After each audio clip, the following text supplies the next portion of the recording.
നമസ്കാരം. 18ാം ലോക്സഭയുടെ സ്പീക്കർ സ്ഥാനത്തേക്കുള്ള തെരഞ്ഞെടുപ്പ് നടപടികൾ ആരംഭിച്ചു കഴിഞ്ഞു. 543 അംഗ ലോക്സഭയിൽ രാഹുൽ ഗാന്ധി വയനാട് സീറ്റ് ഒഴിഞ്ഞതോടുകൂടി നിലവിൽ അംഗബലം 542 ആണ്. അതായത് ഈ സാഹചര്യത്തിൽ 271 വോട്ടാണ് സ്പീക്കർ പോസ്റ്റിന് ലഭിക്കേണ്ട വോട്ടുകൾ. എന്നാൽ ലോക്സഭയിൽ ഇനിയും 7 എംപിമാർ കൂടി സത്യപ്രതിജ്ഞ ചെയ്യേണ്ടതുണ്ട്. ഇതിൽ 5 പേരും ഇന്ത്യ മുന്നണിയിൽ നിന്നുള്ള എംപിമാരാണ്.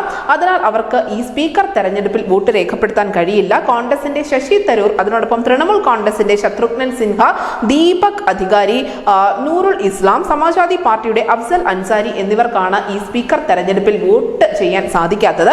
കൂടാതെ 2 സ്വതന്ത്ര എംപിമാർ കൂടി സത്യപ്രതിജ്ഞ ചെയ്യാനുണ്ട്. സ്പീക്കർ തെരഞ്ഞെടുപ്പിലെ വിജയം ഹാജരായ എംപിമാരുടെ എണ്ണത്തെയും വോട്ടെടുപ്പിനെയും ഒക്കെ അടിസ്ഥാനപ്പെടുത്തിയുള്ളതാണ്. അതായത് ഈ 7 എംപിമാരുടെ അഭാവം മൊത്തം സംഖ്യയും ഭൂരിപക്ഷവും കുറയ്ക്കും എന്ന കാര്യത്തിൽ തർക്കമില്ല. ഇതോടുകൂടി ഭൂരിപക്ഷത്തിന് വേണ്ട വോട്ട് 269 മാറിയിട്ടുണ്ട്. നിലവിലെ സാഹചര്യത്തിൽ ഓം ബിർളയുടെ വിജയം ഉറപ്പിച്ചിട്ടുമുണ്ട്. ബിജെപിക്ക് ഒറ്റയ്ക്ക് 240 സീറ്റുകളാണ് ഉള്ളത്. NDA കക്ഷികൾ എല്ലാവരും കൂടി ചേരുമ്പോൾ ഇത് 293 ഉയരും. കൂടാതെ 4 YSR എംപിമാരുടെ പിന്തുണ ഇതിനോടകം തന്നെ ബിജെപിക്ക് ലഭിച്ചിട്ടുമുണ്ട്.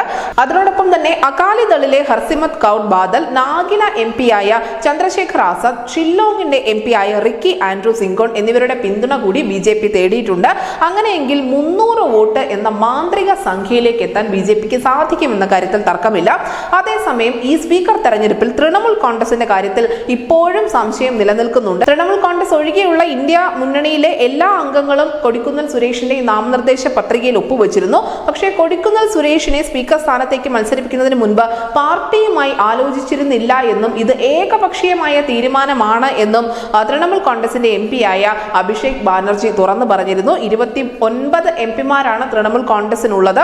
അതുകൊണ്ട് തന്നെ ഈ തൃണമൂൽ കോൺഗ്രസിന്റെ നിലപാട് വളരെ നിർണായകമാണ്. അവസാന നിമിഷം മമതാ ബാനർജിയും കൂട്ടരും തങ്ങളെ പിന്തുണയ്ക്കുമെന്നും ഇന്ത്യ മുന്നണിയുടെ സ്ഥാനാർത്ഥിയായ കൊടിക്കുന്നിൽ സുരേഷ് ഉൾപ്പെടെ പ്രതികരിച്ചുവെങ്കിലും ക്ലൈമാക്സിൽ ട്വിസ്റ്റ് സംഭവിക്കുമോ എന്ന് കണ്ടറിയാം. News desk news India Malayalam.